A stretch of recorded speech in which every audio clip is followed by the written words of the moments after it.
לחם היית לצלם, מן האדמה פירותייך נותן.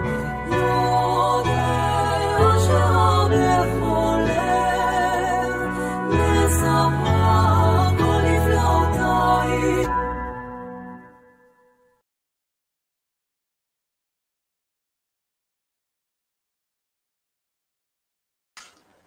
Hello, everyone. I just decided to do this impromptu again. Last moment. Well, not last moment, but like right before. So, here, let me pull this up 1 moment.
Most people know the Hebrew word brit, or the Yiddish word bris, from the ritual circumcision of a Jewish baby boy on his 8th day, followed by bagels, cream cheese, and schmoozing. But the word brit alone does not actually mean circumcision. The word brit means covenant, and appears many, many times throughout the Hebrew Bible. But what exactly is a covenant? Covenant is just a fancy word for an agreement of commitments and promises between two sides. In this week's Parshah, God and humanity, specifically Abraham, enter a brit, or a two-way pact. What are the conditions of this so-called deal? Abraham's commitment is to obedience and righteousness, to walk before God and be pure. God's promise is to provide children and land. God promises to make Abraham the father of a great nation, like the multitude of stars in the sky, and that they will inherit the land of Canaan as an everlasting possession. The sign of this covenant, sealing the deal, so to speak, is the Brit Milah, circumcision of the flesh, which Abraham and his household and all his future descendants are commanded to do at the end of this week's Parshah.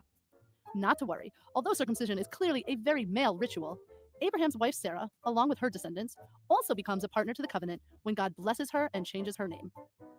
Abraham is physically transformed by virtue of entering the covenant. Perhaps this very physical, and needless to say uncomfortable, change is meant to symbolize that while fulfilling the covenant promises great reward and blessing, it will not come without pain and suffering. In fact, Abraham's own personal story contains uncertainty, struggle, and hardship. In this one Parshah, the poor guy encounters famine, infertility, family disputes, and tribal war. Abraham himself questions the conditions of the covenant. He straight up asks God, "What will you give me, since I am childless, and you have given me no seed?" It is a central element of Judaism that Abraham is seen as the father of the Jewish people, and that through him, this covenant is transmitted to future generations who promise to pursue justice and righteousness, and in return are promised great divine rewards. But, like Abraham, doubt and struggle, and even hardship are a part of that package deal.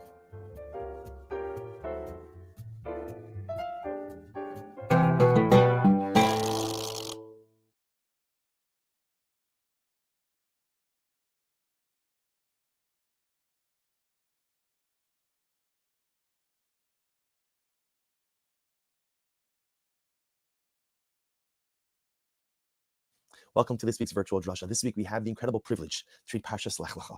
And Lech Lecha is such a dramatic parsha. We're introduced really fully to Avram Avinu. Although we met Abram to the end of Parshas Noach, that was much more in a genealogical sense. But it's in this week's parsha that we're truly introduced to the enormity of who Avram Avinu was, of what he was willing to do. A Lech Lecha Jew, a Jew who was literally willing to follow HaKadosh Baruch Hu blindly. HaKadosh Baruch Hu doesn't even tell him where he's going. And while it's true that Hashem promised Avram Avinu so much bracha, Avram Avinu had to sacrifice so much. He had to give up everything he knew in order to be able to follow HaKadosh Baruch Hu and embrace his destiny. But I want to draw your attention to an incredible pasuk. The Torah says, this is in Perek Tes Vav, pasuk Hey, chapter 15, verse 5. Hashem does the following, Vayotze osa hachutza.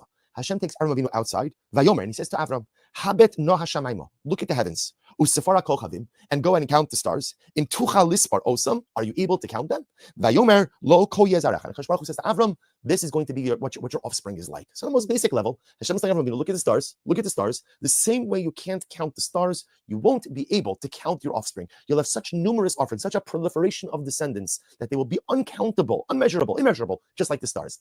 And the Mepharshim all grapple with this because the truth is, Klal Yisrael, we've always been a minority. We've been a minority amongst minorities. We've never numbered like the stars. And the truth is, it doesn't appear to be our actual destiny. When Mashiach comes, the Gemara says, the Mashiach comes, we're not going to accept converts. We're not going to accept Gerim. The logic behind that is because in order to convert, there has to be some level of emunah associated with it. When Mashiach comes, the existence of Hashem is going to be so clear. The centrality and truth of Torah is going to be so clear. We won't accept converts. Even in the Messianic era, there's a cap on conversions. So what does it mean when Hashem tells Avram Avinu that your offspring are going to be like the stars of the heaven? It can't be that HaKadosh Baruch Hu is conveying to Avram Avinu a numerical reality, because lo haya, it never was like that. And presumably lo yeh, it's not going to be like that in the future. So what is the message that HaKadosh Baruch Hu is trying to convey to Avram?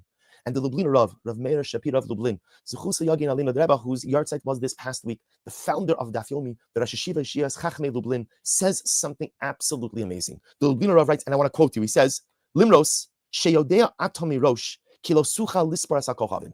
So the Lublin Rav says like this, Hashem says to Avram Avinu, Habeit no Hashamayma, look at the heavens, Usefar HaKochavim, and go ahead and count the stars.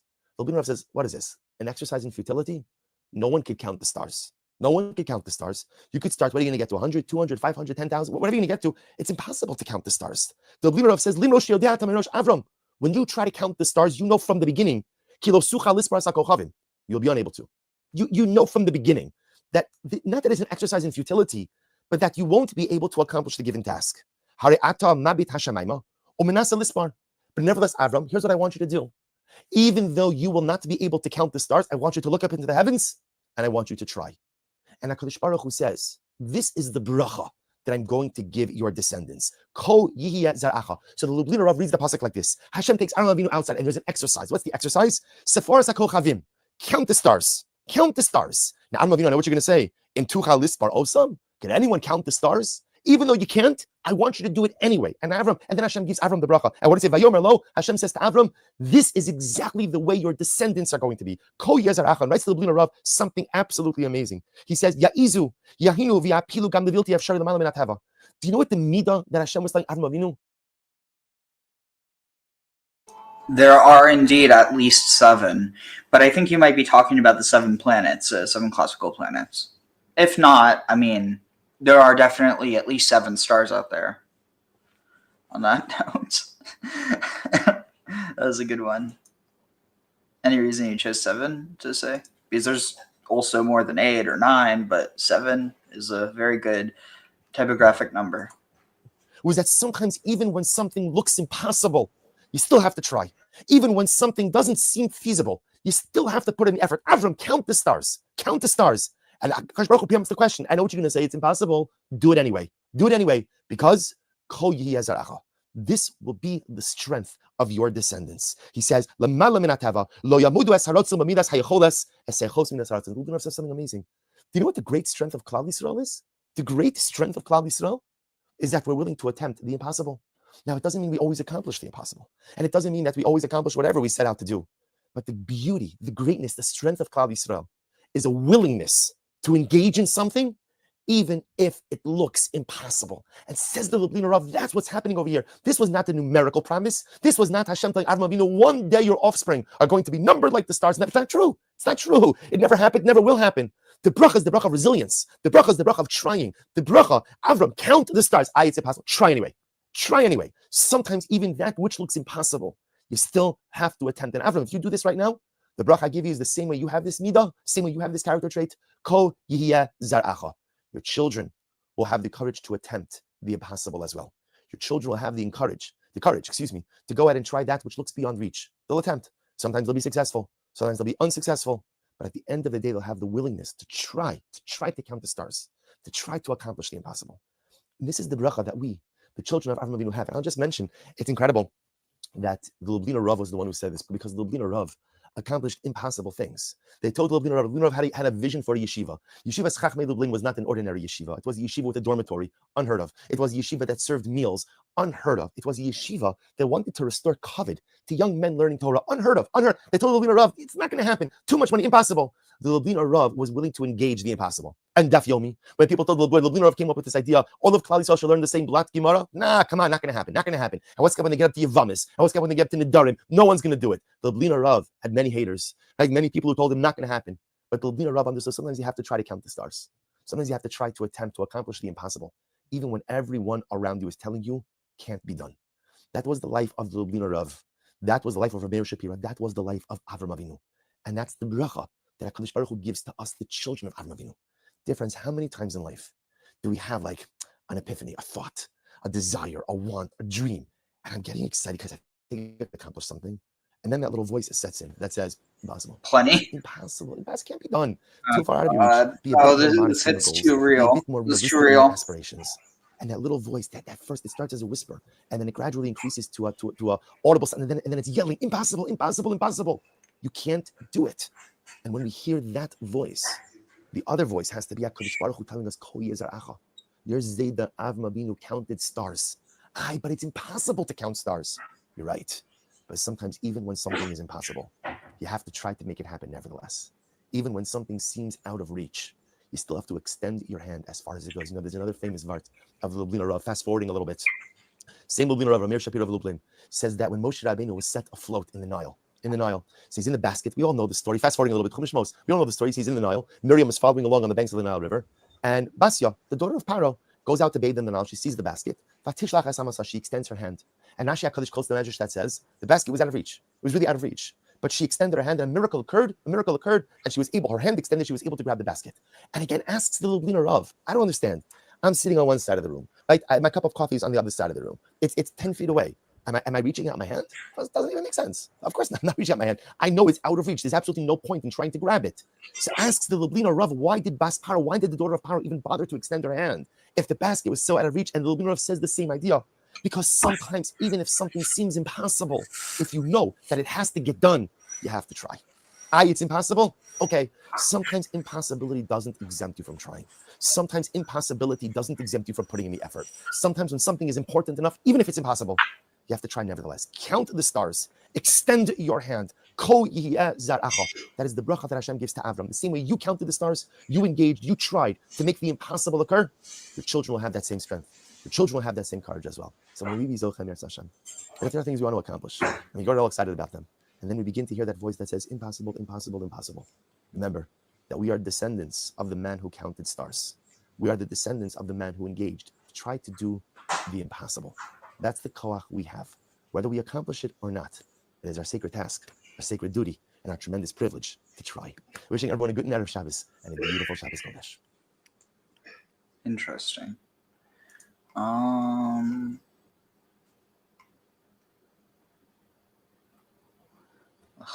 Let's see, what can I find out?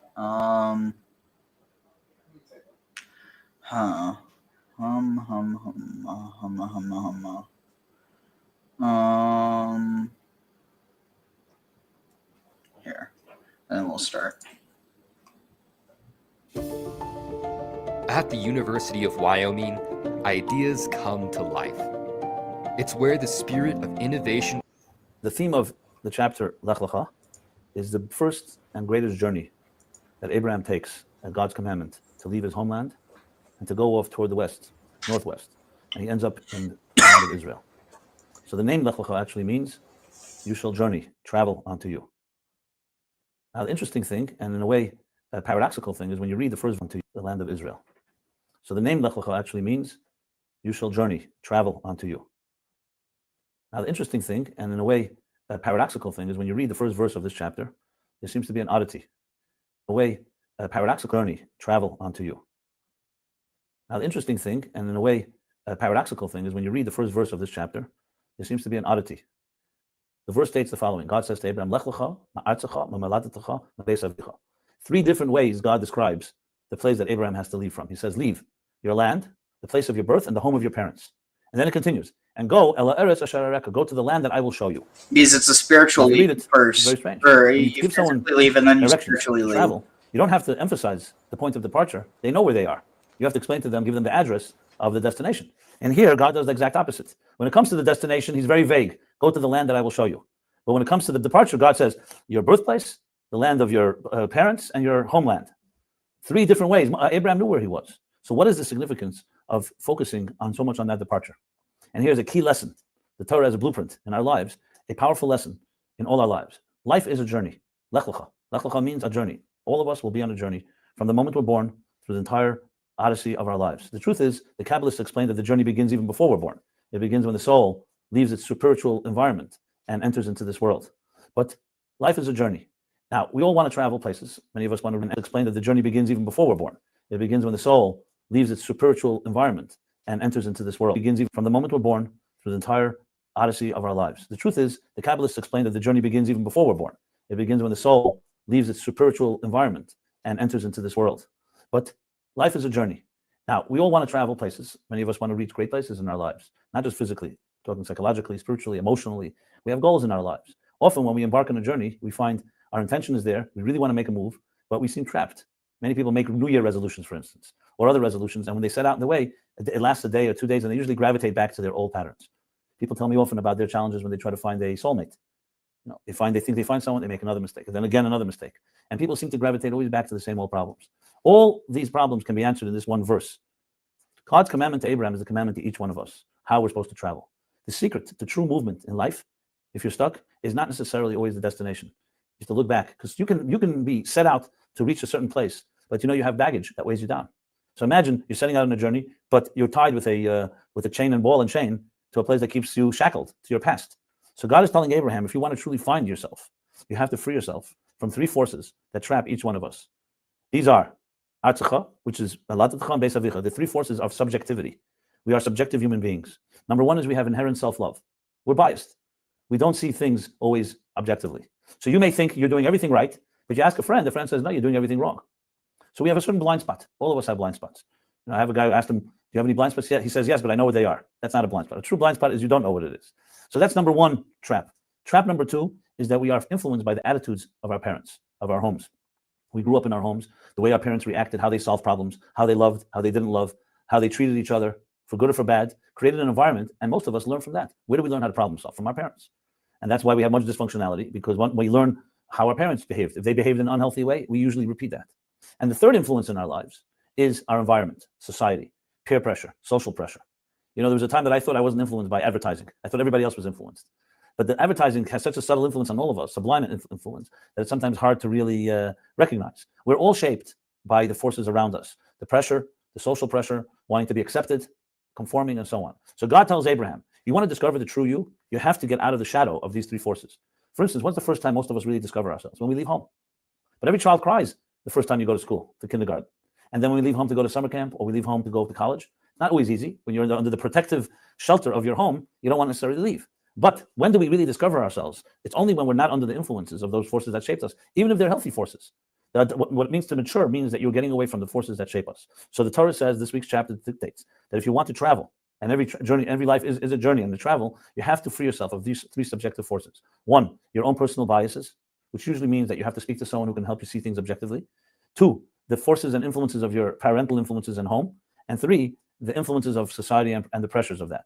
That's when a person really begins to discover themselves. So ask yourself this question: who are you? Who's the real you?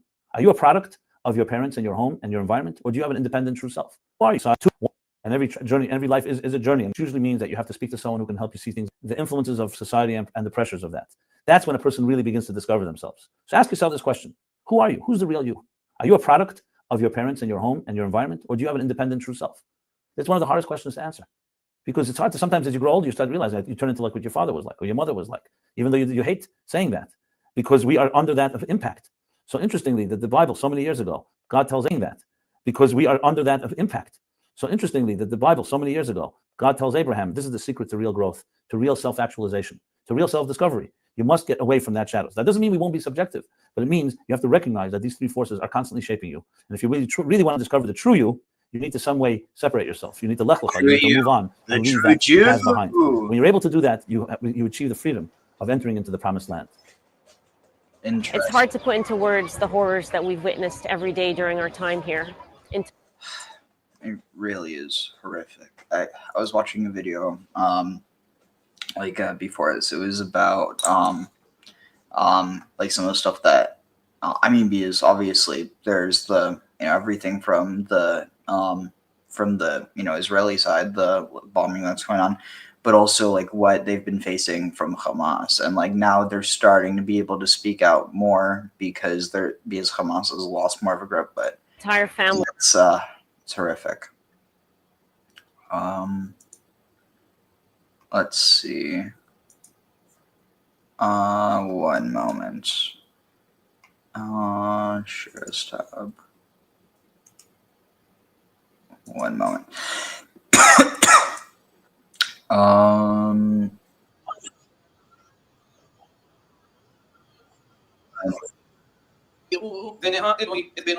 right. No, so we're on.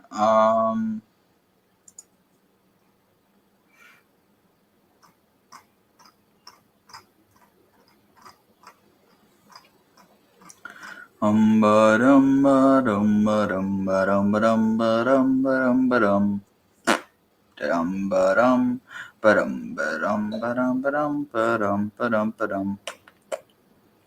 let's see. Noach. Lech Lecha. Alright, and then here.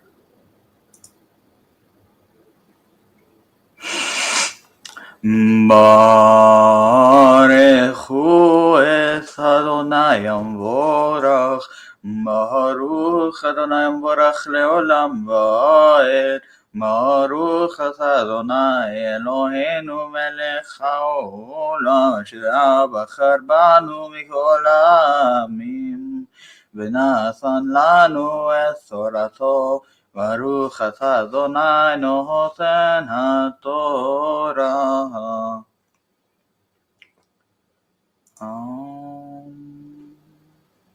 Here. Vayomer Adonai el Abram.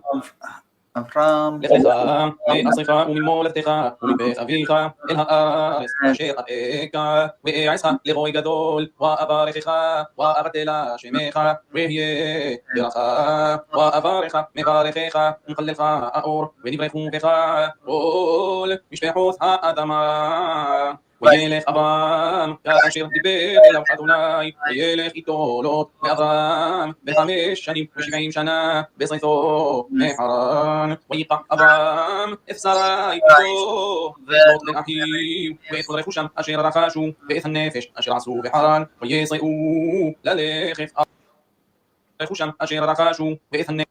So this is interesting. So and all the souls that they had made in Haran, this gets interpreted as basically whenever Abraham and Sarah, or Abram and Sarai, before they were fertile, whenever they would have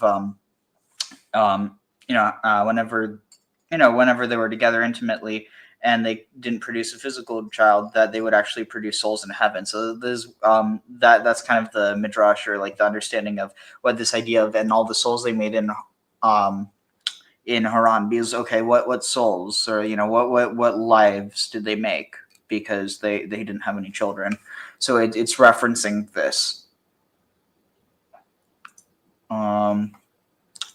نافش أشر عصو بحران ويصيئوا لليخف أرصى كناعا ويبو النافش أشر عصو بحران ويصيئوا لليخف أرصى كناعا ويبو أرصى كناعا ويعبو أبرم باريس عاد مقوم شخيم عاد إلو الموري وهكناعني أز باريس ويرا أدوني الأبرام ويومر لزارعها التين الهارس الزوز ويبن شمت مزبيع لا دوناي النرئي إله ويعتق بالشام مقدم لبيت إل ويطاهنو بيت إل يم وهاي مقدم ويبن شام مزبيع لا دوناي ويقرأ بشم أدوناي ويسع أبرام ألوخ من الزوع النغبة ويهيرع باريس يرد أبرام فايمة له شام يخبيت هارع باريس ويهي كأشير يقريب له مصرايمة ويومر السراي إشتو إننا يدعتي إشاء يفت مرئي وهيا يرؤوا أوثاف المصريم وآمروا إشتو زوث وهارغوا أوثي وأوثاف يحيو. So what's interesting is I don't know if it explicitly ever says that Sarah is his sister, or if this interpretation, or basically the fact that he tells her to say you are my sister so they will not kill me. Well, he's not lying, because if he lies then he's not just or something. And so basically maybe that's where it comes from. I'm not really sure if it ever explicitly says that they're brother and sister, or half brother and half sister. I forget. إمرنا عموثيات لما يطبلي ضعبوريخ وحايث نفشي إغلاليخ ويهي يبو أبرام صايمة ويرؤوا هم مصرين إثاء الشاء يفاهي مهود ويرؤوا أوثا ساري فرعو ويهاللوا أوثا الفرعو وتقاح الشاء بفرعو. So you have Sarai, the officials, and Sarai. It's spelled the same way. So and when let's see, and when they saw, or when Sarah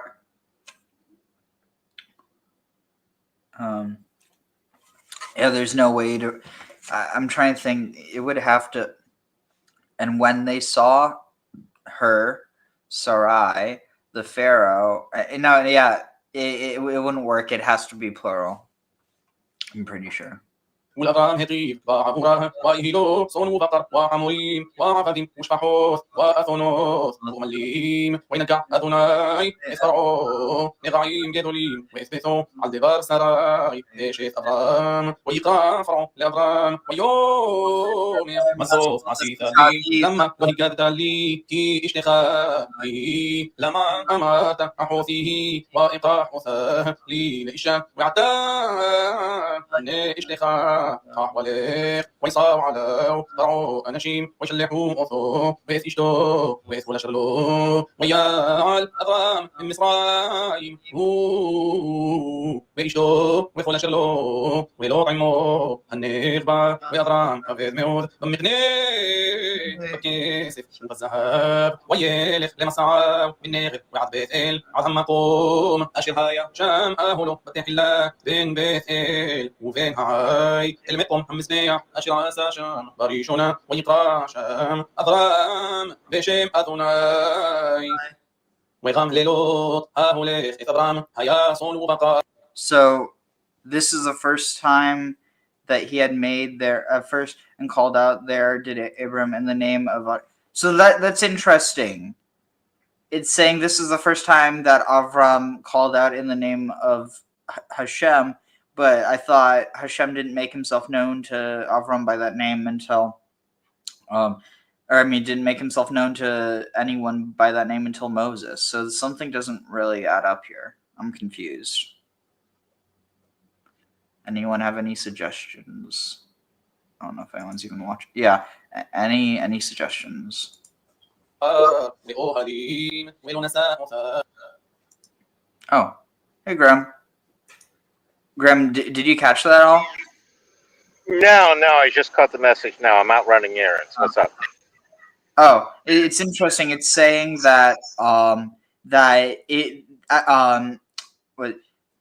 let's see. the site of the altar which he had made this at first and called out there. It was here at first did Abram call out in the name of Hashem, in the name of Tetragrammaton.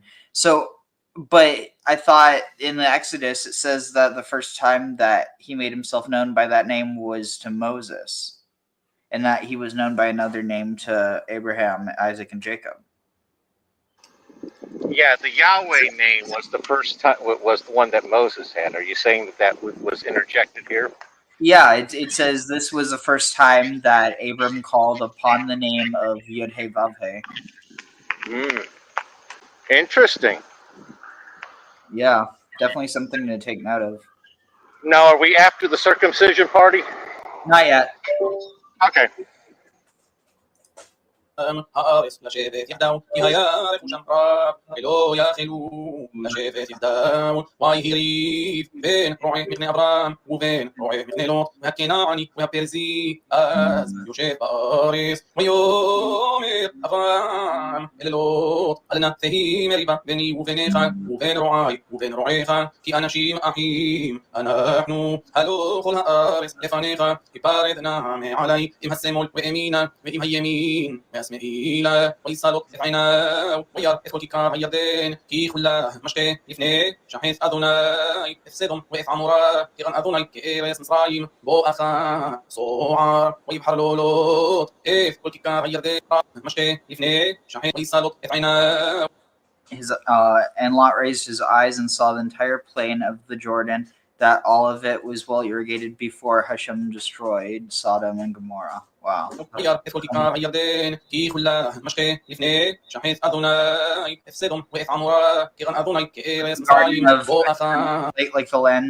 Like the land of Egypt coming towards Zoar and each. Wow. صوعر ويبحر لوط إيه كل كيكار يردين ويساع لوط متقدم ويباردو إيش معال أخيو أبرام يشاف بئر كنعان ولوط يشاف بعر كيكار ويهال عب سدوم وينشي سدوم رعيم وحطائم لا دوناي مئوذ ودوناي أمر الأبرام أعرف بارد لوط معمو سانا عينيخ وإيه من همكم أشر التاشم صفونا ونيربا وقدما وياما كي إذ كل آريس أشر التارو إيه لخاء التنين وزرعخا عولا إذ كل قوم أشر التاشم صفونا ونيربا وقدما وياما كي إذ كل آريس أشر التارو إيه لخاء التنين وزرعخا عولا وسمتي إذ زرعخا كعفار آريس أشير إن يخل إيش لنف إذ عفار آريس قام زرعخا يماني قوم إذ هليخ بآريس لأوتا والربا كي لخا التنين ويئها الأبرام ويفو ويشف ليلوني ممري أشير بحبرون ويتنشاء المزبيح لا ثناي ويهي بيمي أمر في الملك شنعار أريوخ ملك الأسار كيدو العمر ملك علام وفدعال ملك بويم عسوم الحما إثبيرع ملك سدوم وإثبرشع ملك عمورة شنآب ملك أدمع وشم إبر ملك صيبويم وملك بيلع هيصو ملك الأسار كيدو العمر ملك علام وفدعال ملك بويم عسوم الحما إثبيرع ملك سدوم وإثبرشع ملك عمورة شنآب ملك أدمع وشم إبر ملك صيبويم وملك بيلع هيصوعر كل اللي حافروا العيم خسيديم يا هميلح شتيم 20 سنة عابدوا إذكروا العمر وشلوش 20 سنة مرضوا وغرباء 20 سنة بأخذوا العمر وهملخهم أشير إتو ويكون إفرفايم بعشتروا افترنايم ويتهزوزين بهم وإفهائمين بشاوي. Right here you have the Rephaim. 20 سنة بأخذوا العمر وهملخهم أشير إتو ويكون إفرفايم بعشتروا افترنايم ويتهزوزين بهم وإفهائمين بشاوي كرياتايم وإفها حري بهارران سعير عاد البران أشير على المدبار ويشوف ويبوء العين مش في قديش ويكون إذ كل سدي عمالقي وغم إفها إموري أيو شير بحاصص تمار ويصي מלך סדום, ומלך עמורה, ומלך אדמה, ומלך צבויים, ומלך בלע, יצוער, ויערפו איתם מלחמה בעמק הסיתים, את כדור לעומר, מלך עילם, ותגעל מלך גויים, ואמרפל מלך שנער, ואריוך מלך אלעזר, 4 מלכים, את החמישה, ועמק הסיתים, בארות חמר, וינוסו, מלך סדום ועמורה, ויפלו שמה, והנשארים, הרנסו, ויפחו, את כל רכוש סדום ועמורה, ואת כל אוכלם, וילכו, ויפחו את לוט, ואת רכושו, בן אחי אברהם, וילכו, והוא יושב בסדום, ויבוא הפליט, ויגד לאברהם העברי, והוא שוכן באלוני ואת רכושו, בן אחי אברהם, וילכו, והוא יושב בסדום, ויבוא הפליט, ויגד לאברהם העברי, והוא שוכן באלוני ממרא האמורי, אחי אשכול ואחי ענר, והם בעלי ברית אברהם, וישמע אברהם, כי נשבע אחיו, וירך את חניכיו, ילידי ביתו, 18,300, וירדוף עד דן, ויחלק עליהם לילה, הוא ועבדיו, ויקים, וירדפם עד חובה, אשר משמאל לדמשק, וישב את כל הרכוש, וגם את לוט אחיו ורכושו השיב, וגם את הנשים ואת העם, ויעשה 18,300 אחים, אדום ומלך עמורה, ומלך תגעל מלך גויים, ואמרפל מלך שנער, ואריוך מלך אלעזר, 4 מלכים.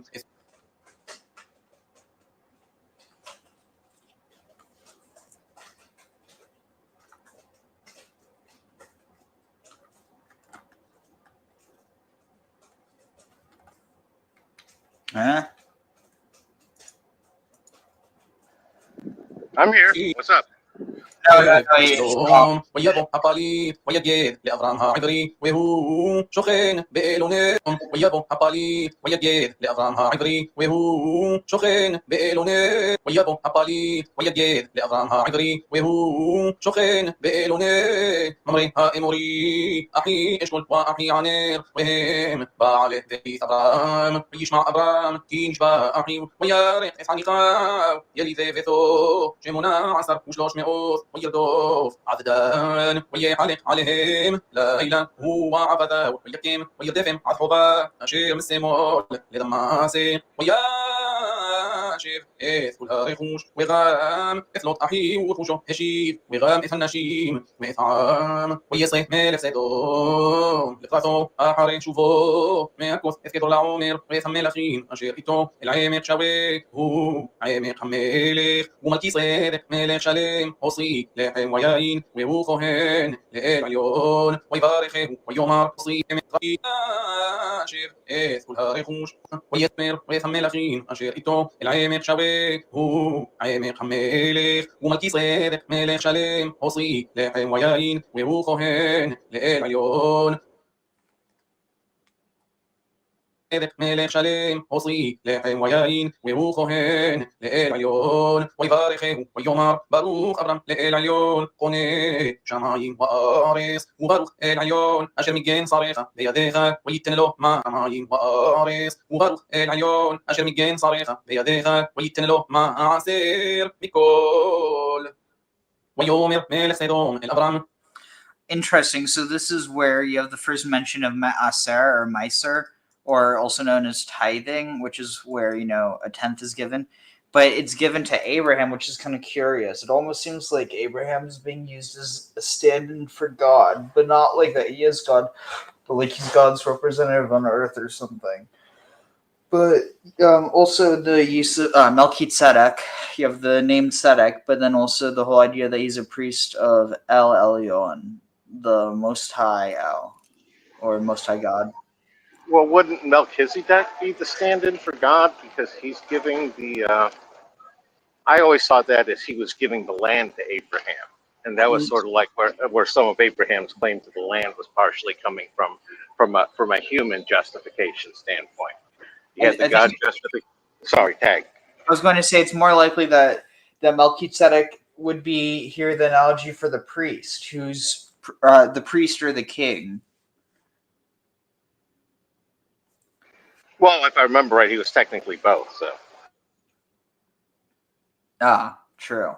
But the whole idea that you're supposed to give, a tenth to God or whatever. I don't know, like. No, I see what you're saying. I think you can see what I'm saying, where that's sort of like the political justification for the claim to the land. Yeah, but the whole thing is why, I see what you mean. But the whole idea of giving a tenth, that's a very specific commandment. It's never something that said, like, you give a tenth and God will give you a tenth. It's. Well, similar to the circumcision coming up here, so. But let's see, was there anything else? Oh yeah, also there was something I was reading, and Zohar was saying about when the heavens and earth were created. Behi Baram in Aramaic is actually Bet Avraham with Abraham. So when they were created with Abraham or something, I don't know. So there's some deeper connection there. תן לי הנפש והרכוש אבלך ויאמר אברהם אל מלך סדום הרימותי ידי אל אדוני אל עליון פונה שמיים וארץ אם מחמות ועד שרוף נעל ואם אקח מכל אשר לך ולא תאמר אני העשרתי את אברהם בלעדיי רק אשר אכלו הנערים וחלק האנשים אשר הלכו איתי ענר אשכול וממרא הם יקחו חלקם אחר הדברים האלה היה דבר אדוני אל אברהם במחזה לאמור אל תירא אברהם היה דבר אדוני אל אברהם במחזה לאמור אל תירא אברהם אנוכי מכין לך שכרך הרבה מאוד ויאמר אברהם אדוני אלוהים מה תיתן לי ואנוכי מולך ערירי ובן משך ביתי הוא דמשך אליעזר ויאמר אברהם הנה לי לא נתת זרע והנה בן ביתי יורש אותי והנה דבר אדוני אלוהו לאמור לא יירשך זה כי אם אשר יעשה ממעך הוא יירשך ויעשה אותו החוצה ויאמר הבטנה השמיימה וספור הכוכבים אם תוכל לספור אותם ויאמר לו כה יהיה זרעך והאמין באדוני ויחשביה לו צדקה החוצה הוא יירשך ויעשה אותו החוצה ויאמר הבטנה השמיימה וספור הכוכבים אם תוכל לספור אותם ויאמר לו כה יהיה זרעך והאמין באדוני ויחשביה לו צדקה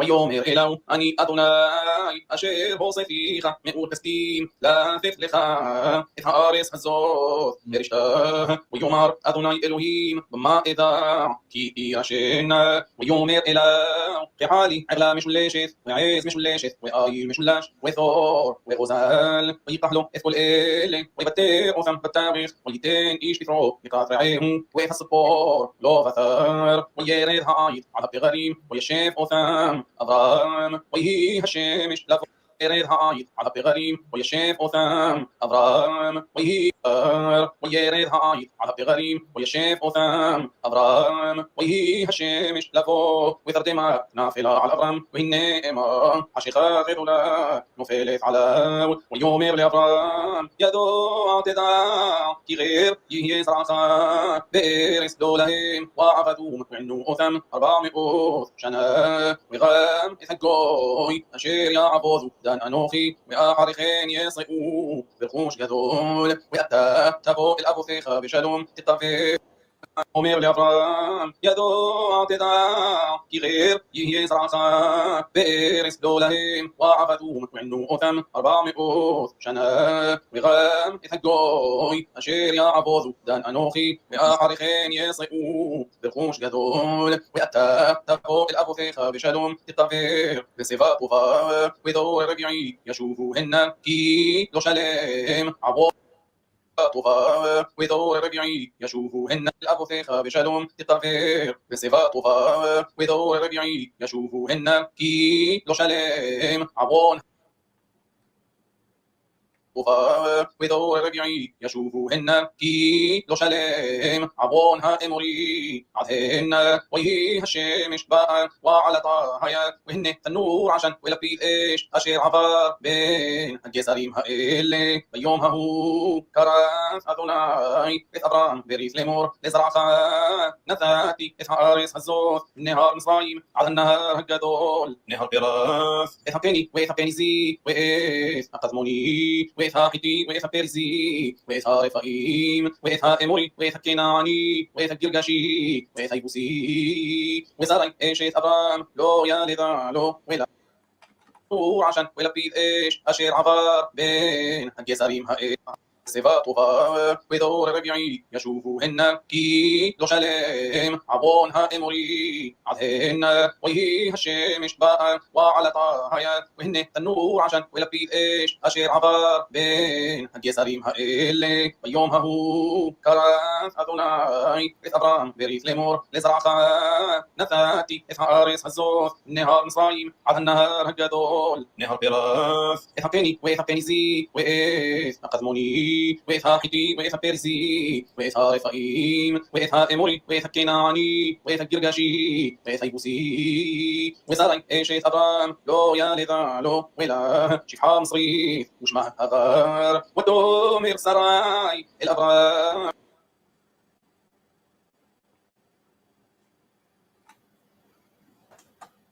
יבוסי ושרי אשת אברהם לא ילדה לו אלא שפחה מצרית ושמה הגר ותאמר שרי אל אברהם הננה עصرني אדוני מלדת בונה אל שפחתי אולי יבנה ממנה וישמע אברהם יقول שרי ותיקח שרי אשת אברהם את הגר המצרית שפחתה מקץ 10 שנים לשבט אברהם בארץ כנען ותיתן אותה לאברהם אישה לא לאישה ויבוא אל הגר ותהר ותרא כי הרתה ותקל גברתה בעיניה ותאמר שרי אל אברהם חמסי עליך אנוכי נתתי שפחתי בחיקך ותרא כי הרתה ואקל בעיניה ישפוט אדוני ביני וביניך ויאמר אברהם אל שרי הנה שפחתי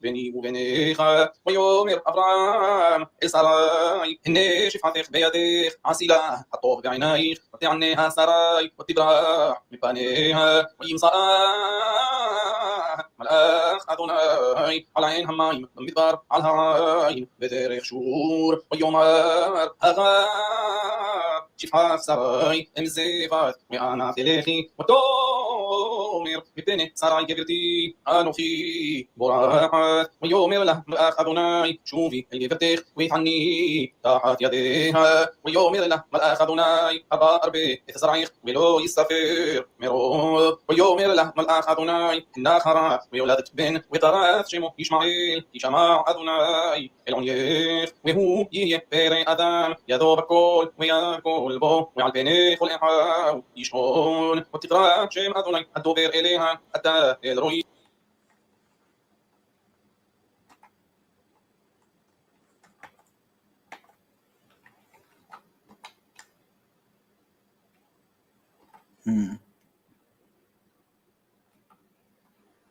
והוא יהיה פרא אדם ישמעאל כי שמע אדוני אל ענייך והוא יהיה פרא אדם ידו בכל ויאכול בו ועל פני כל אחיו ישכון ותקרא שם אדוני הדובר אליה אתה אל רואי כי אמירה ישכון ותקרא שם אדוני הדובר אליה בו ועל פני כל אחיו ישכון ותקרא שם אדוני הדובר אליה אתה אל רואי כי אמירה הרם הלום ראיתי אחרי רואי על כן קרא לבאר באר לחי רואי הנה בן קדש ובן ברד ותלד הגר לאברהם בן ויקרא אברהם שם בנו אשר ילדה הגר ישמעאל ואברהם בן 80 שנה ו6 שנים, ולדת הרב את ישמעאל לאברהם. ויהי אברהם בן 90 שנה ו9 שנים, וירא אדוני אל אברהם, ויאמר אליו אני אל שדי, סלח לפניי, ואהיה תמים, ואתנה בריתי ביני וביניך, וארבה עוזך מאוד מאוד. ויפול אברהם על פניו, וידבר איתו אלוהים לאמור, אני הנה בריתי איתך, והיית לאב המון גויים, ולא יתרע עוד את שמך אברהם, והיה שמך אברהם, כי אב המון גויים נתתיך, והפרתי עוזך במאוד מאוד, ונתתיך לגויים ומלכים ממך יסרבו. ואקים אותי את בריתי ביני וביניך ובין זרעך אחריך לדורותם לברית עולם, להיות לך לאלוהים, ולזרעך אחריך, ונתתי לך ולזרעך אחריך את ארץ מגוריך, את כל ארץ כנען לאחוזת עולם, והייתי להם לאלוהים. ויאמר אלוהים אל אברהם, ואתה את ארץ מגוריך, את כל ארץ כנען לאחוזת עולם, והייתי להם לאלוהים. ויאמר אלוהים אל אברהם, אחוזת עולם, והייתי להם לאלוהים. ויאמר אלוהים אל אברהם, ואתה את בריתי תשמור, אתה וזרעך אחריך לדורותם. זאת בריתי אשר תשמרו ביני וביניכם ובין זרעך אחריך, מולד לכם כל זכר, ומלתן את בשר עולתכם, והיה לאות ברית ביני וביניכם ובין 8 ימים, ימול לכם כל זכר לדורותיכם, יליד בית ומתנת כסף מכל בן נכר אשר לא מזרעך, ימול יליד ביתך ומתנת כספיך, והיית בריתי בבשרכם לברית עולם, וערל זכר.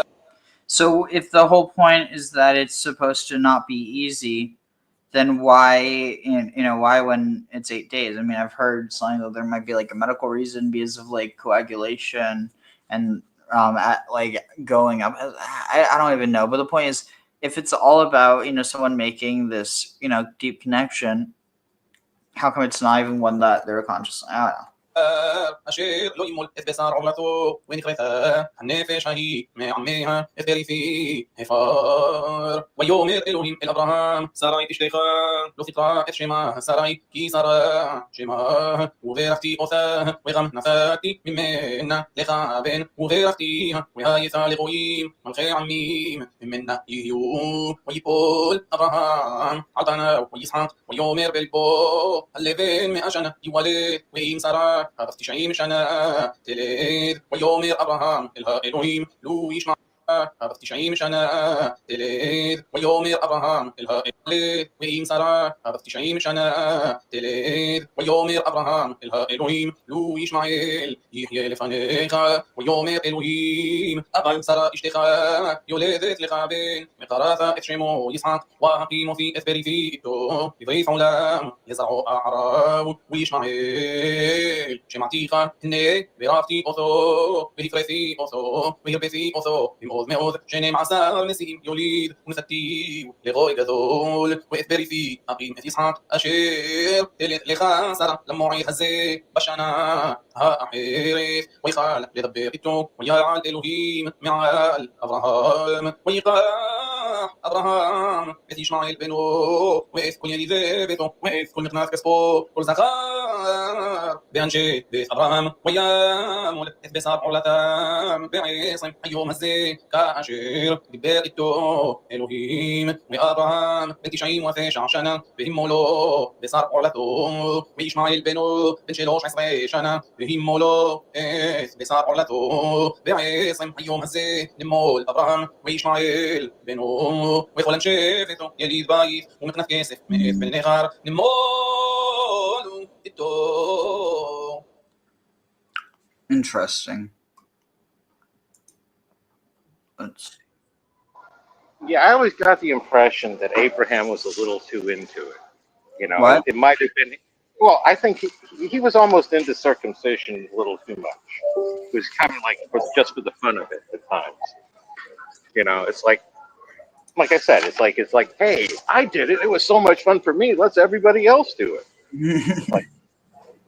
Yeah, it's like I have friends who do really crazy things, but the ones that can convince all the other friends to also do a crazy thing, that's a special kind of crazy.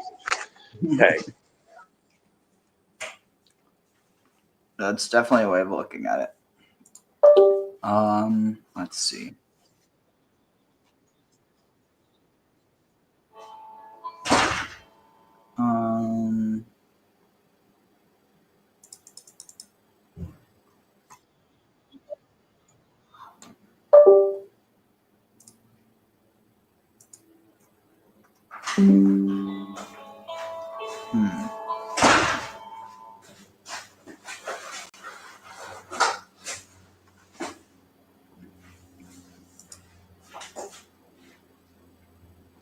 Oh, also before I forget. Baruch atah Adonai Eloheinu melech haolam asher natan lanu Torah emet v'chayei olam natan b'tochenu Baruch atah Adonai noten haTorah.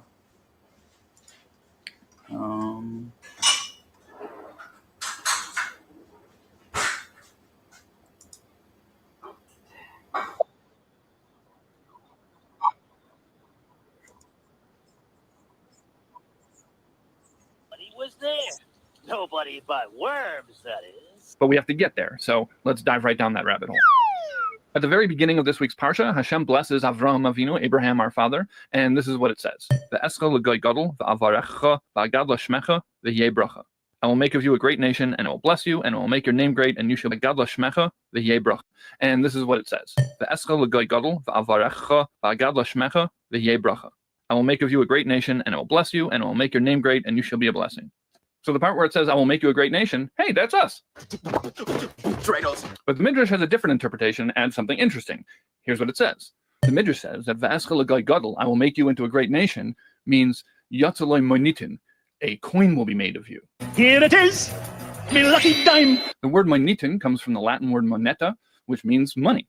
Now this phrase, Yatzaloi moinitin, also gets used metaphorically in a lot of places to mean that a person will just have a really good reputation and be world-renowned. But in this case, it means it literally. So that means that we're talking about an actual physical Abraham commemorative coin that was minted thousands of years ago. So what did that coin look like? When did it exist? And what other weird stuff can we find out about coins in Torah? So that's where our rabbit hole starts. So I started doing some digging for the coin of Abraham, and here's what I found. There's a section in Gemara, in the Talmud, in Bava Kama, where it's discussing ancient coins, and it's trying to figure out what they looked like. It starts with the coin of Yerushalayim, the coin of Jerusalem, which I assume is the coin that was used in the ancient kingdom of Israel. So this is what the Gemara says. It says that that coin had David and Shlomo on one side, King David and King Solomon, and Yerushalayim Ir HaKodesh, the holy city of Jerusalem, on the other side. Okay, that's pretty cool. We have a description of an ancient coin that was used a really long time ago in ancient Israel. But it's not the coin that we're looking for. Luckily, that's what the Gemara deals with next. It says that the coin of Avram Avinu had an old man and an old woman on one side, and a young man and a young woman on the other side. Okay, so why is there an old man and an old woman on one side and a young man and a young lady on the other side? Rashi says that the old man and old woman are Avraham and Sarah, Abraham and Sarah, and the young man and the young woman are Yitzchak and Rivka, Isaac and Rebekah. So now it's not just an Abraham commemorative coin, it's an Abraham, Sarah, Isaac, and Rebekah commemorative coin. Now, one of the obstacles that happens in the rabbit hole a lot is that some of the most interesting, weirdest stuff in the Gemara doesn't have a lot of commentary on it because it's not applicable to Jewish law. But luckily, the Parshah, who lived in the 1500s, has a commentary not just on the legal aspects of the Gemara, he also has a commentary on all the story stuff. The Parshah says that it makes more sense to say that both sides of the coin are Avram and Sarah, and that it represents the miracle that happened to them, that when they were very old, they had a son and returned to their youth. So one side of the coin is Avram and Sarah being old, and the other represents the miracle that happened to them, that it was like they were young again. Okay, so that's still the same pictures on each side, it's just a different interpretation of what they mean. But according to Tosfos, the coin looked completely different. They raise an objection to the idea of having pictures on the coin, because Jews aren't allowed to raise images of human beings. Thou shalt not make unto thee any graven image. So they say that the coin didn't have a picture of two people on one side and two people on the other side. It had the words old man and old woman on one side and young man and young woman on the other side. And they point out that Rashi actually says this about the coin of Yerushalayim, the Jerusalem coin. Over there by that coin, Rashi says that the words are written on that coin. But Rashi doesn't say that about the Abraham commemorative coin. But Tosfos does. So now we got two versions of what this coin looked like. Either it had a picture of an old man and an old woman on one side and a picture of a young man and a young woman on the other side, or it had the words old man, old woman on one side, and young man and young woman on the other side. According to the Rogatchover Gaon, this actually reveals a significant legal dispute between Rashi and Tosfos. He says that what this comes down to is an argument about whether a non-Jew can make an image like that for a Jew. So even though a Jewish person isn't allowed to make these images, a non-Jewish person is allowed to, but are they allowed to make it for a Jewish person? So according to Rashi, who says that the Abraham commemorative coin actually had pictures on it, yes. And according to Tosfos, who says no, it had to be words, then no. So why am I telling you about this seemingly very boring legal debate? It doesn't seem all that rabbit hole. Well, first of all, it does answer one of our original questions. When did this coin exist? It was made by non-Jews, which I think means that we're talking about a very, very ancient coin that was minted in the times of Avram Avinu, which would be pretty cool because it would make it thousands of years older than the oldest coin that we have evidence of. But the other reason why I told you about this is because I needed to introduce this question of whether non-Jews can make a raised image on a coin for a Jew to get us to the worms. Will open up your eyes. So after I found a sufficient description of the Abraham commemorative coin, the next thing I wanted to do was dig deeper into that phrase, Yad Nitin, a coin was issued. So I typed that phrase into the search box, and one of the first things that caught my attention was a tshuva, responsa, from Rabbi Yaakov Emden. And you know I love tshuvas. So in this tshuva, Rabbi Yaakov Emden isn't answering a question that was sent to him, but is answering his own question. He said that he saw a coin that had an image of a rabbi on it, a very holy rabbi, Rabbi Elazar of Brod. He said he was very bothered by this, and he wondered if the rabbi himself had known about the coin, or if he had even commissioned it. And the reason why he was so bothered is because he says that would be completely forbidden. I show you a god of gold. And he goes on for quite some length and brings a bajillion different proofs for why you cannot make a coin like this, or even have somebody else make it for you. Now, this is what rabbit holes are made of. So I Googled Rabbi Elazar Brod, and he goes on for quite some length is because he says that would be completely forbidden. I show you a god of gold. And he goes on for quite some length and brings a bajillion different proofs for why you cannot make a coin like this, or even have somebody else make it for you. Now, this is what rabbit holes are made of. So I Googled Rabbi Elazar Brod coin, and nothing came up, because there is no Elazar of Brod. But eventually, with determination, I got to the Wikipedia entry on the history of the Jews in Brody, and among its list of famous rabbis who came from there, it lists Rabbi Elazar of Amsterdam, who was born in Krakow. Later on, as an adult, he became the rabbi of Brody, and then eventually became the rabbi of Amsterdam, and was more commonly known as Rabbi Elazar of Amsterdam. And it mentioned the coin. I said Amsterdam a lot, didn't I? Maury Amsterdam. So now with that new information, I Googled again, and I found two very interesting things. First, I found pictures of the coin, and not only that, apparently you can buy it for $15,000 on eBay. If anybody watching this video wants to buy that coin and gift it to me, I would be very appreciative. The second very interesting thing I found, though, was that there's two versions of the story of why this coin was created. The first one is, fine. They created the coin just because he was a very illustrious rabbi and he came to their city, and so to honor him, they've created this coin for him. The second version, though, is that he cured a plague of worms, and the entire nation was so grateful to him that the king had this coin commissioned for him. So I did some digging, and I found that apparently there was actually a major shipworm infestation in Holland in the 1730s. Shipworms are actually not worms, they're clams, but they don't look like clams, they look like worms with two little shells on the top of their head. And they burrow their way into wood and make tons of tiny little holes and destroy docks and harbors and ships. If you've ever seen a pirate movie with an old decrepit pirate ship with tons of holes in the wood, that's shipworms. And apparently for an economy based on trading through wooden ships, this can be devastating. So this is lining up, but it was very hard to find the story about the worms. I kept on digging and digging and digging, and eventually I found the story in a book about the history of the leadership of the Belzer Hasidim, because they are descended from Elazar of Amsterdam.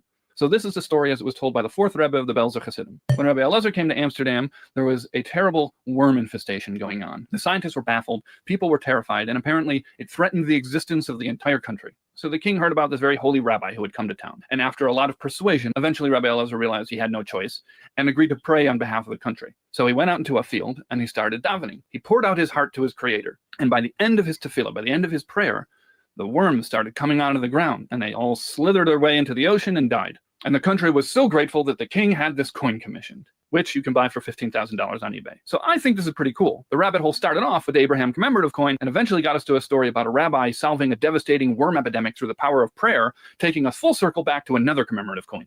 Now, I don't know if the worm epidemic that Rabbi Elazar solved was the shipworm epidemic, but if it was, it would be a pretty big deal. See, the shipworm epidemic was actually one in a string of natural disasters that happened in the region at that time. And when lots of bad stuff happens, people get scared. And when the masses get scared enough, they can start looking for a scapegoat. And that's exactly what happened. The Christian religious authorities in Holland at that time started witch hunting and massacring people whose behavior they deemed to be sinful. Now, I don't know if the worms that Elazar of Amsterdam got rid of were the shipworms, but if they were, and he had any part in stopping these horrible things that were happening to people, that would be super cool. And that leads us to one final thing that I found as I was searching for the word matbea, the Hebrew word for coin. The Mishnah tells us that when witnesses come to testify in a capital case, a case where somebody's life is on the line, there's a whole script that the court is supposed to say to these witnesses to make them understand how serious this is. There's a lot in there, but one of the things that they're supposed to mention is that Adam Harishon, Adam, the first man, was created alone. As we know, the Torah tells us at the very beginning that Hashem created Adam, and Adam was all alone. And so then afterwards, Hashem created Chava, Eve. Great, very interesting creation trivia, but why is that relevant to tell witnesses in a capital case? The Mishnah uses the analogy of a coin to explain. When human beings make coins, they make a mold, and then they make all the coins from that mold, and all the coins are identical. But Hashem created all human beings from the same mold, from Adam Harishon, Adam, the first human being, and yet every single one of us is unique and different. So it is precisely because every single human being is different that makes us each an invaluable, one-of-a-kind, limited edition commemorative coin. Isn't it lovely? And then the Mishnah ends, therefore, every single person is obligated to say, Bishvili nivra ha'olam. The entire world was created just for me. All right, that's the rabbit hole. Are there any history buffs or coin collectors out there who can add some interesting tidbits to this? Please do that in the comments. And as always, if you have any other interesting information or questions that can send me down another rabbit hole, comment away. All right, thank you for following me down the rabbit hole. On your way out, feel free to browse our gift shop where you can find a $15,000 rabbit hole commemorative coin. Hey, Abram. Yeah, he didn't. He lost me at the the coin over a millennia out of chronology. Coins didn't exist until Lydia. I understand you might, in theory, sit there and argue David and Solomon, but Abraham, I can't go. Yeah, it's you have to keep in mind that's just from a midrash. Oh yeah, no, midrashes are often very, very fun with the stuff they come up with. Absolutely. Let's see.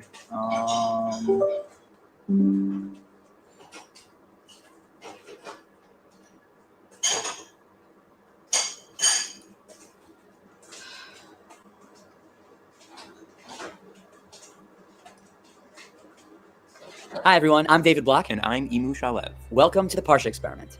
Instead of picking 1 or 2 episodes out of the Parsha to focus on each week, we try to uncover some of the grand themes that seem to tie those episodes all together. Parshat Lech Lecha begins the story of Abraham. Right. Abraham is this famous founder of monotheism. We're going to read all about how he smashed his father's idols, how he was condemned as a heathen by Nimrod for his faith in the one God, how he is miraculously rescued from the oven of fire. Abraham has this tent with 4 doors where he and Sarah missionize and teach thousands of converts all about God, their creator. The problem is, none of these stories are actually in the text themselves. They're midrashim, commentary by the sages. And it's not always clear whether they're intended to be taken literally. Wait a second. Are you telling me that the fact that Abraham was the first monotheist isn't even in the text? I'm afraid not. Adam and Noah were both monotheists. It's clear that the text itself seems to emphasize some different qualities about Abraham, other than the fact that he believed in one God. So what does the Torah want us to know about Abraham? What made him so special? That's what we're going to explore this week on the Parsha experiment.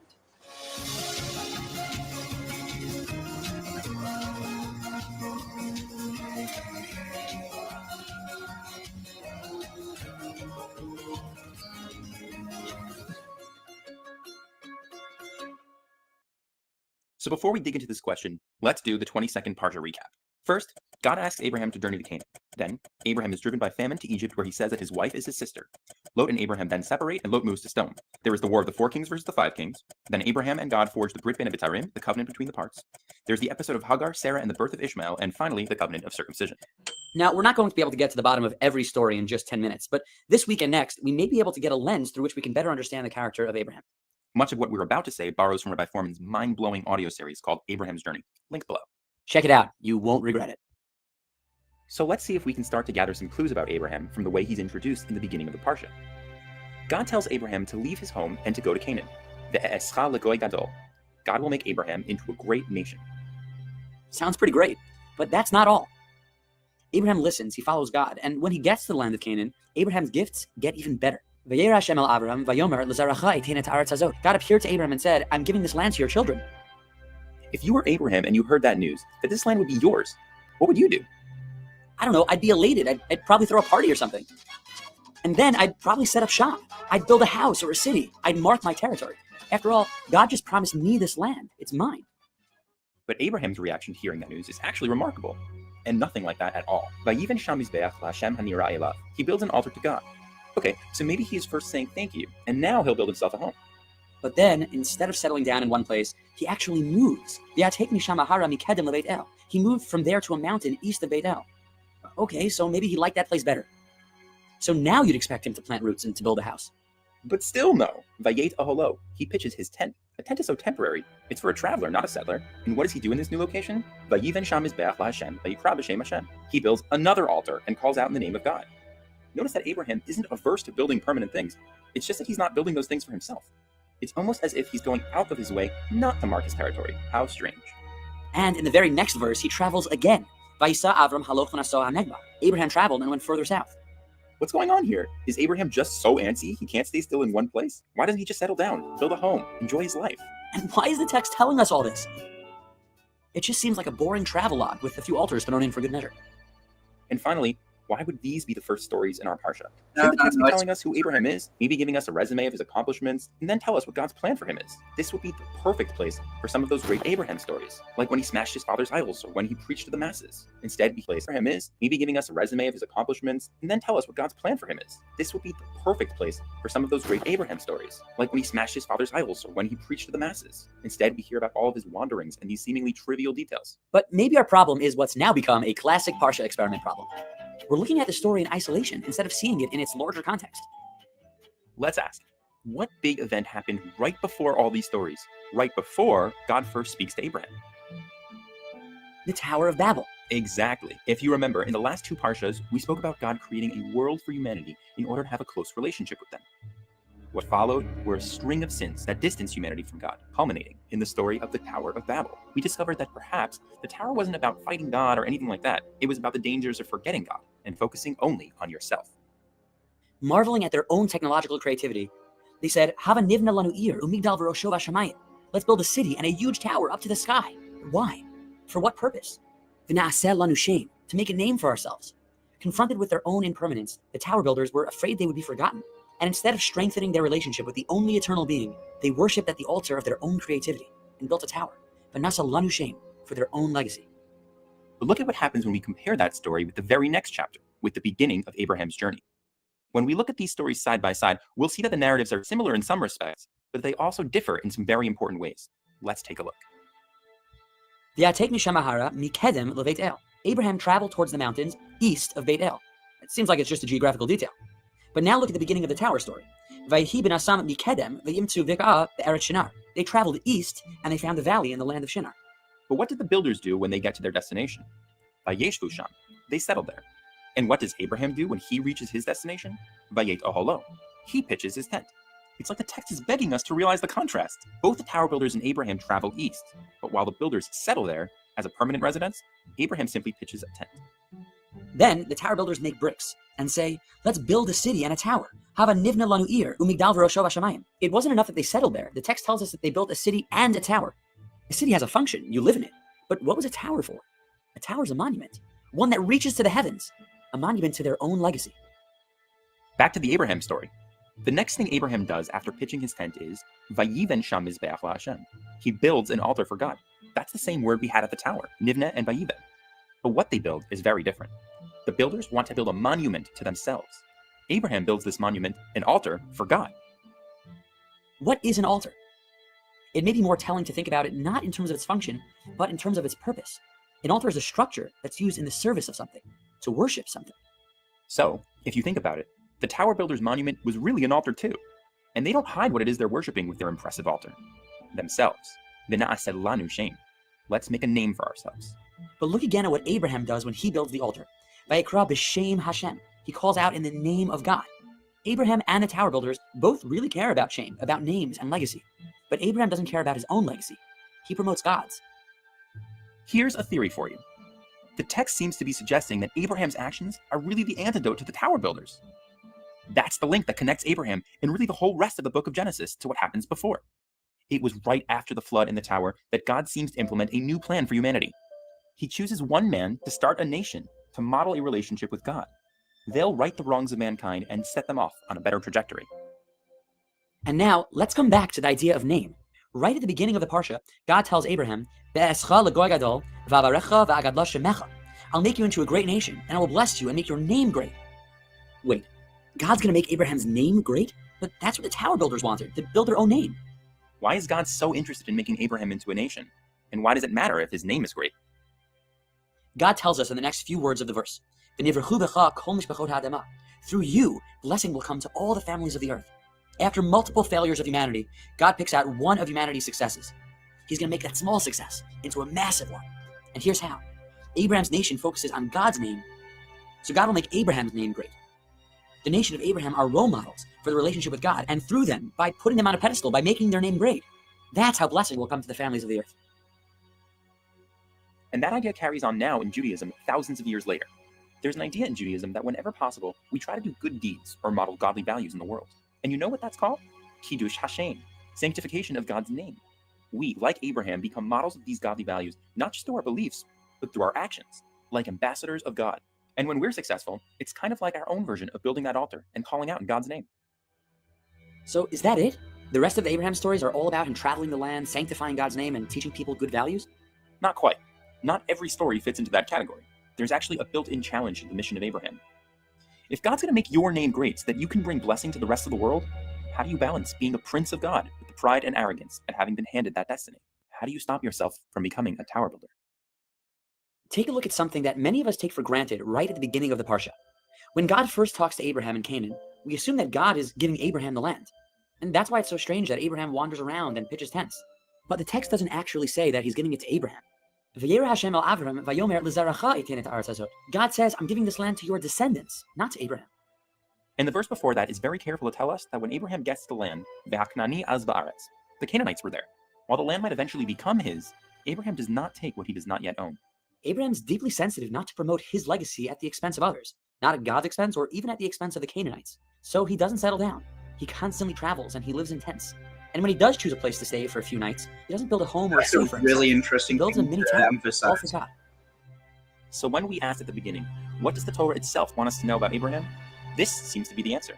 It's about Abraham becoming a model nation, living what it means to be in a relationship with God.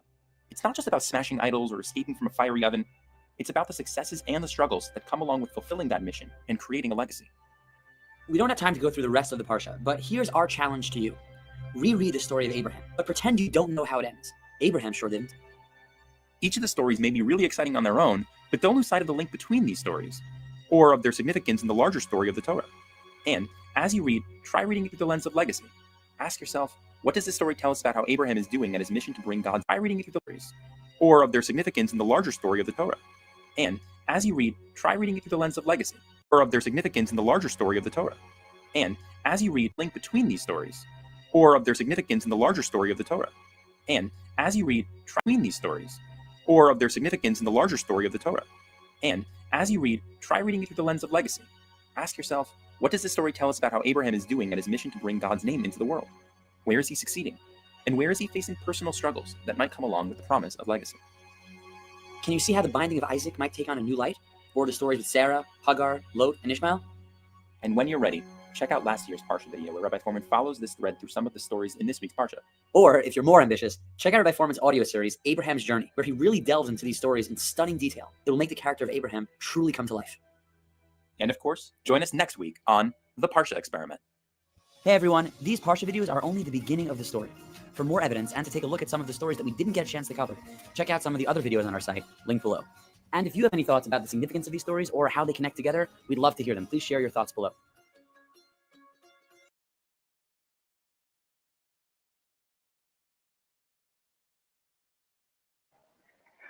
I'm not sure why they were so surprised that Abraham didn't build a city or anything, because he was a pastoralist. He was a herder, and that was part of the point with that. I wouldn't have expected him to build any cities or any permanent settlements. Okay. It's a beautiful. Everyone, a huge honor to have Rabbi David Sipper. He's a lecturer at Yeshiva or Abram and also the president of Hakshiva to share an amazing word for Am Yisrael. Thank you, everybody. It's a beautiful introduction that Kosh Baruch Hu, God gave Abram last week's Parshah in Lech Lecha. Hashem says to Abram, go outside and look at the stars. Hayochel lisboy oisam. Can you count them? But Yoiman, he said, Kol yezarecha, so shall your children be. So the Malbim asks, Malbim was a great commentator of the Chumash from various generations back. He says, the blessing that Klal Yisrael, that the Jewish nation should be multiple, that has already been discussed by Kodesh Baruch Hu with Avram Avinu by Afar, that there should be like the dust of the earth. which is incredibly numerous. So what is that exactly that we're adding in this week's Parsha that talks about being like the stars? And what does it mean, Ko Yezrachu, so your children shall be? So it says something, a very, very profound idea. Yochel Lispor Oisel means, can you possibly count them? In other words, can you put 1, 2, 3? Can it be a consistent count between one and the other?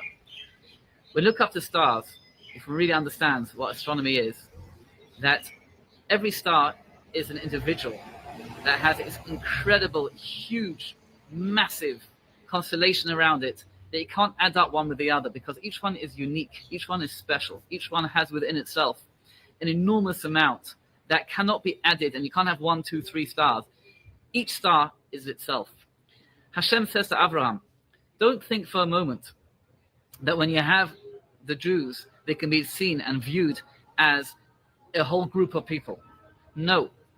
Habinah Shmaima, look please into heaven. Habinah means investigate, look deeply, look carefully into the heaven, and you'll see that every single star is different. Ko Yezrachu, so too, your children will be the same. Every single individual has its own potential. Every single individual has its own challenges. Every single individual has its own hopes and aspirations. And every single individual can reach places no individual can reach. Ko Yezrachu means a Jew has to know that everyone is unique, everyone is special, and everyone has their own challenges. And we all hope, Be'ezrat Hashem, one day to reach where we're supposed to reach as an individual, but as a group together, but as a group of individuals. That's what should be our blessing, and that is the uniqueness of a Jew. Thank you. All right. And on that note, unless you have any last thoughts? Nope, that pretty much covers it. All right. Yeah, until next time. Want to tell the Rebbe the words of the new song that we're singing with Mashiach, right? So I'm just going to read him. Am Yisrael, have no fear.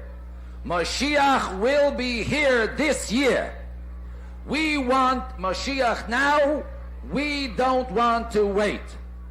Okay?